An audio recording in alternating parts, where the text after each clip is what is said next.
開始之前，首先你要知道玩輪盤遊戲並唔需要任何技巧，佢只係一種完全隨機嘅遊戲，而玩法亦好簡單，基本上就係要估粒珠會落喺輪盤上嘅邊一個數字或者顏色嘅格仔入邊，估中咗就係贏。喺估粒珠會落喺邊一格之前，不如了解埋其他內容先。我哋就由籌碼開始啦。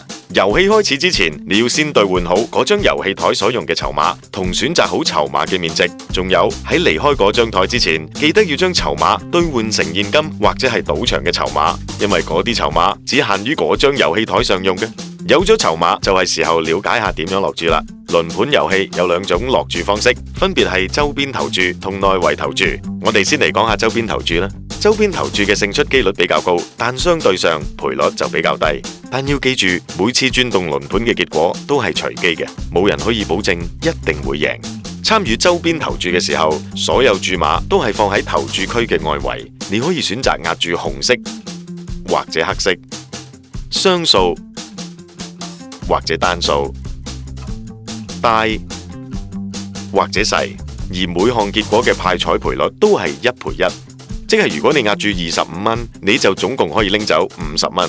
你亦可以喺直行區域呢度落注，而呢度嘅賠率係1賠2。而家就嚟睇下內圍投注啦。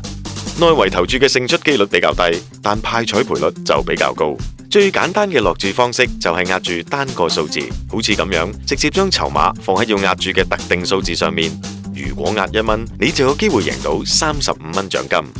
不過你都可以選擇壓喺2個數字嘅組合、4個數字嘅組合，或者1排數字嘅組合。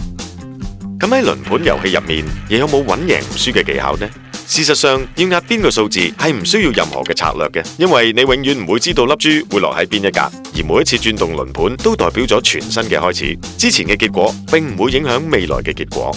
而家相信大家都準備好盡情去玩啦，但係玩得盡興之餘，都要記得明智投注啊！